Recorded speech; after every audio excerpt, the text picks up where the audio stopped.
So, Seraphina, what do you do? That was all it took. One polite question from my brother's fiancée, posed with a gentle smile across a table set with linen napkins and bone china. And my mother let out a brittle laugh. Oh, she doesn't really do anything, she said, waving a dismissive hand. She plays with computers or something, nothing important. And just like that, I was 13 again. Invisible at the table, reduced to a quiet shadow beside the family's golden boy. Hi. My name is Seraphina Lorne, and I've learned to live with silence. Not peaceful silence, no. The kind that forms when you're talked over, dismissed, ignored. The kind that clings to your skin like secondhand smoke. I used to think if I worked hard enough, if I achieved enough, I'd break through it. They'd see me. They didn't. Not until Lena reached for her phone, typed in my name, and turned the entire room inside out. I didn't come home for confrontation. I didn't come to show off. I came because that's what daughters do, even forgotten ones. But that night, the silence broke. Not with shouting, not with speeches. Just truth. Undeniable, indisputable. Walking in uninvited and taking its seat at the table. And in that moment, I realized, the loudest kind of revenge is the one you don't deliver yourself. My parents' home looked exactly the same as it always had. Immaculate, symmetrical, unchanging. The white shutters gleamed like they had something to prove, and the boxwood hedges stood trimmed with military precision. It was the kind of house that made you straighten your back without realizing, that reminded you who you used to be before you built a life of your own. Inside, the smell of rosemary chicken and baked squash wrapped around me like a net I hadn't consented to walk into. My mother's cooking always smelled like duty, comfort once, but now it meant expectations, standards I was never meant to meet. I arrived last. As always. The dining room buzzed with a familiar hum, wine glasses clinking, polite laughter choreographed to land at the right volume. At the center of it all sat my brother Graham, with Lena nestled beside him like an accessory that complemented the whole scene too perfectly. "Seraphina, sweetie, you're here," my mother said, with a tone that sounded more like relief than welcome. "Sit, sit!" There was only one seat left. It faced Lena directly, all the way at the far end, just close enough to not be excluded, but far enough to not be included. I took my place, smoothed down my coat, and offered a quiet, "Hi." Heads turned. A few nodded. The attention span of a goldfish might have outlasted their interest. Graham didn't even look up. I'd worn navy blue, understated but elegant.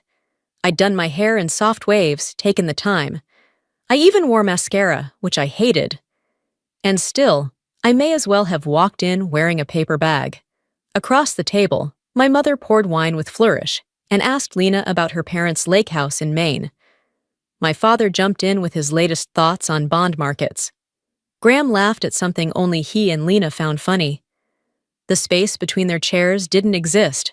It all looked so polished, so seamless, like a catalog family having a catalog meal. You'd never know that the girl sitting 6 chairs down once cried in this very dining room after winning a National Tech Award. Because no one asked how it went. They were too busy discussing Graham's apartment renovations. I used to wonder what it would take to matter at this table. When I landed my first contract, I told them. My mother responded by asking if I'd thought about applying for a government job instead. More stable, honey. When I moved to Boston to launch Click Helix, Dad blinked and asked if I'd finally figured out what I wanted to do with my life. That hurt more than I ever admitted. Because I had figured it out. I'd poured myself into building something from the ground up, while they still thought I was just tinkering with code in my bedroom. Tonight wasn't supposed to be any different. I kept my eyes on my plate, cut into the roast slowly, deliberately. If I ate slowly enough, maybe I wouldn't have to speak. Maybe I wouldn't be asked to perform. The voices around me blurred into a soft drone, the kind you hear just before a headache forms.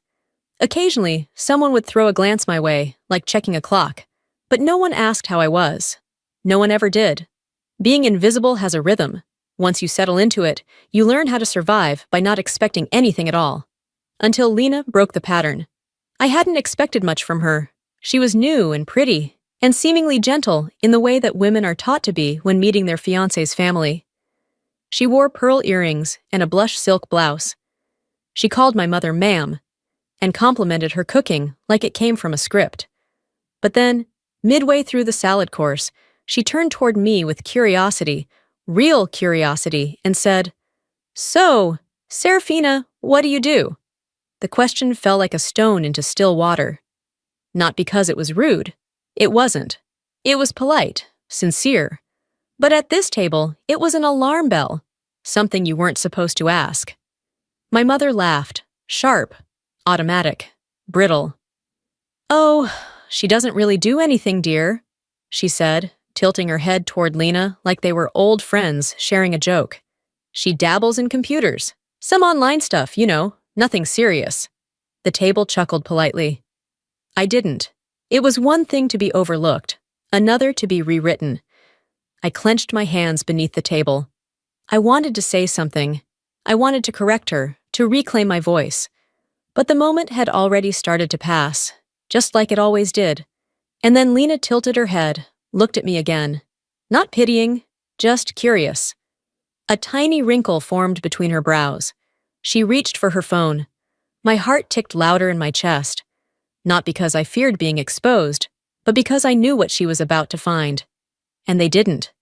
The moment stretched like taffy. My mother resumed talking, oblivious. Graham hadn't noticed, but Lena's thumbs were moving quickly across her screen, and something was about to snap. I watched Lena's eyes as they flicked over her screen. At first, there was polite interest. Then came the pause. Her lips parted slightly. Her brows lifted. And then, silence. Dead, pressing silence. My mother was still talking about the herb garden.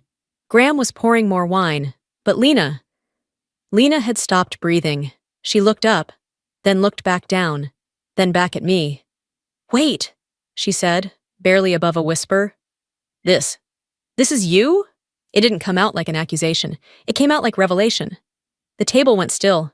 Not the quiet kind. The kind that has weight. Dad stopped mid-sentence. Graham froze with a fork halfway to his mouth. My mother blinked twice, still catching up. Lena slowly turned the screen around. It was an article from Forbes. My photo, head held high, blazer sharp, a smile I'd practiced for weeks with a PR coach, stared back at the entire Lorne family. The headline was impossible to miss. Seraphina Lorne, founder of ClickHelix, is quietly redefining AI logistics. My mother's smile cracked. She looked like someone had just pulled the floor out from under her. Her mouth opened, then closed. Twice.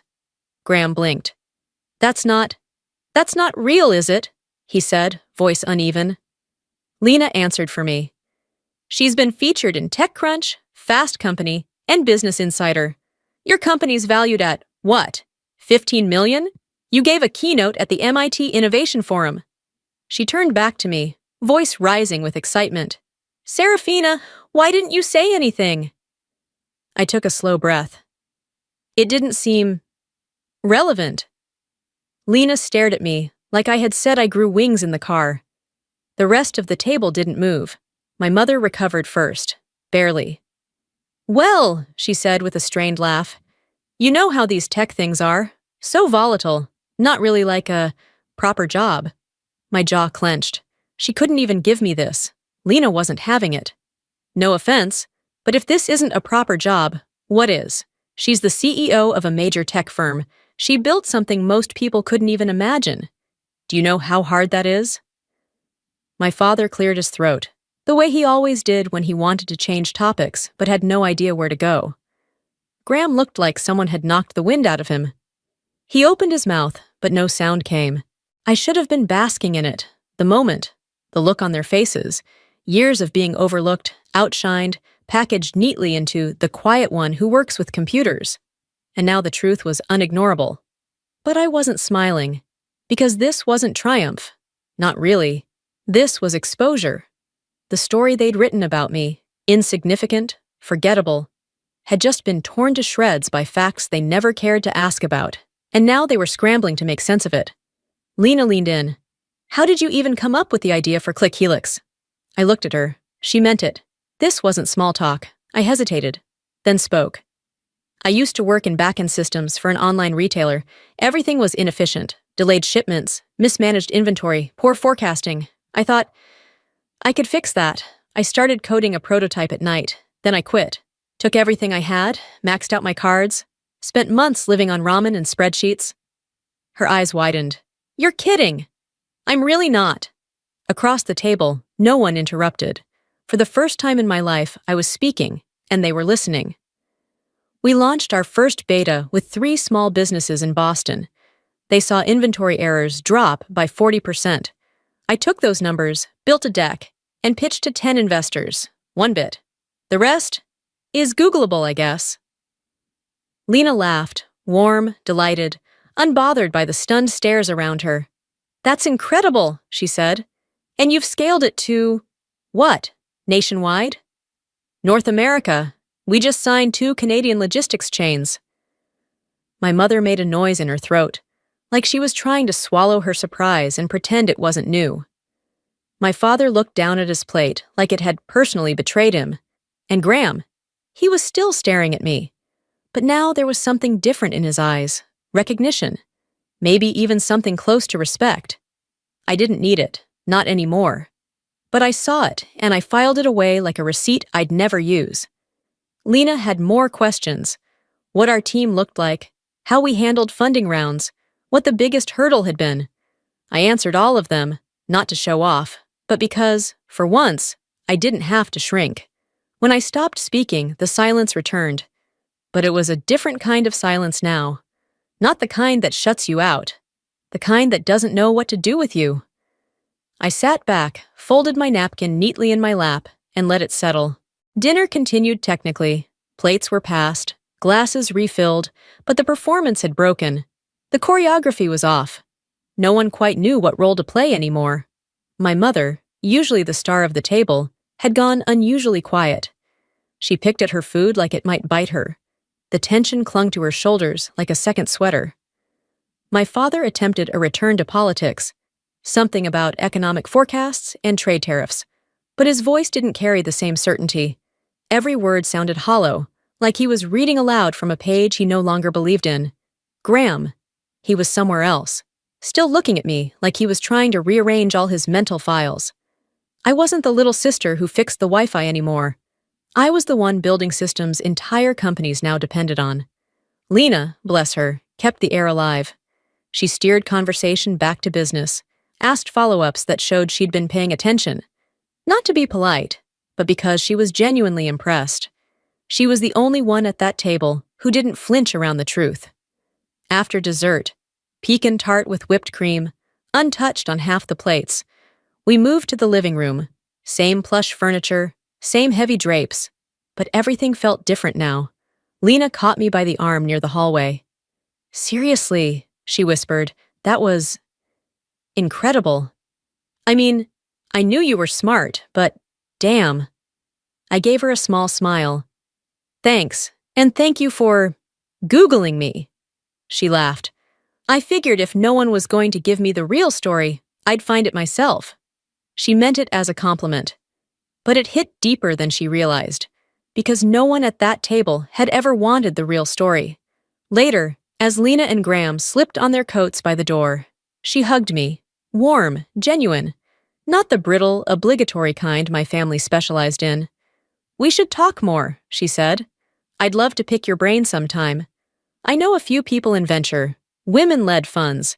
If you're ever raising… I nodded. I'll keep that in mind. Graham lingered a second longer. He looked unsure, like he wanted to say something, but hadn't decided how honest he was ready to be. That company of yours, he said slowly, hands in his pockets. Click Helix. I had no idea. I tilted my head. Clearly. He flinched. Not visibly, but I saw it.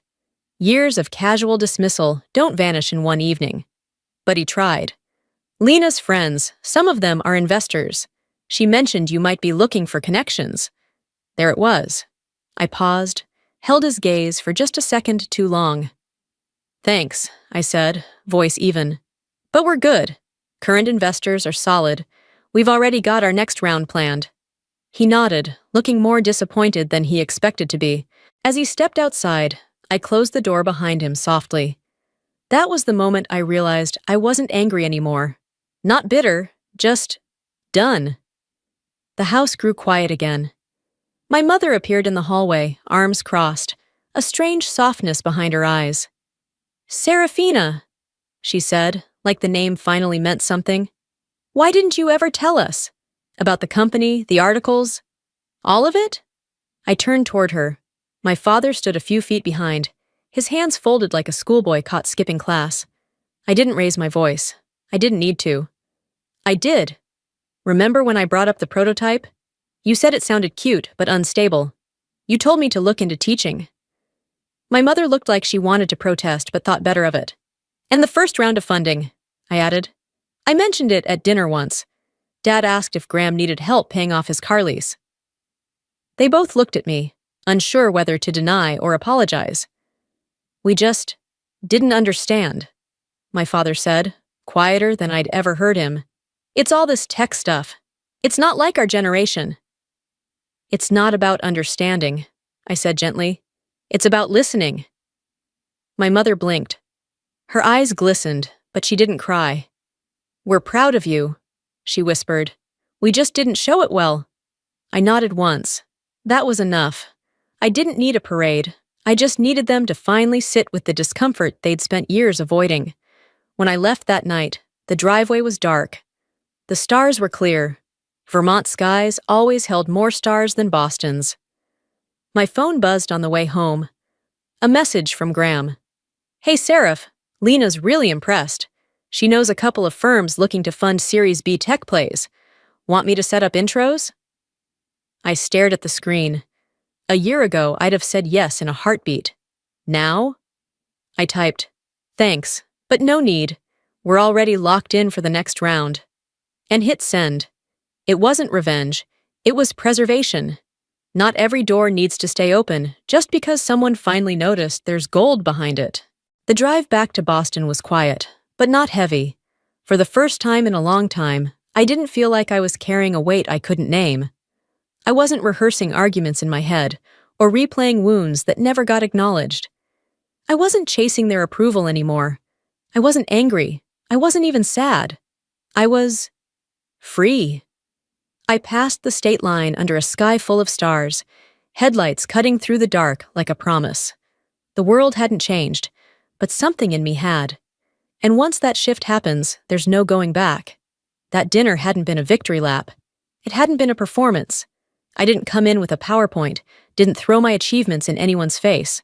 I just showed up. And the truth followed me in like a silent guest, sat down, and made itself comfortable. The irony, of course, is that I had tried to tell them, so many times, about the sleepless nights, the empty bank account, the early investors, the failed prototypes, the first breakthrough, the first client who said yes. I had offered all those pieces to them in casual conversation, hoping one day they'd realize I was building something real. Every time they changed the subject, every time they talked over it, smoothed it into silence. Until Lena, an outsider, a stranger to our family dynamic, Googled me. That's all it took. A search bar, a few taps, and years of dismissal unraveled in 30 seconds. There's a certain poetic justice in that. And when Graham texted me, eager to loop in Lena's VC friends like he'd discovered me himself, I felt nothing sharp, just clarity. If I said yes, I'd be inviting him into a success he never believed in, only now found valuable because someone else had stamped it as such. That wasn't a door I needed to reopen. Some silences are better left intact, and when my mother asked me, with tears in her eyes, why I never told them, I didn't argue. I reminded her I had. She just hadn't been listening. Maybe they'll change. Maybe they won't. That part isn't up to me. What is up to me is how I carry myself forward. So if you've ever been underestimated, talked over, or pushed into the margins by your own family, I see you, and I hope you know you don't owe them a performance. You don't have to become louder to be real. Your worth doesn't hinge on their understanding. Sometimes the greatest revenge isn't revenge at all. It's success. Quiet, undeniable, and yours alone. Build in silence. Grow in the shadows. And when the light finds you, don't shrink. Stand tall. Let them stare.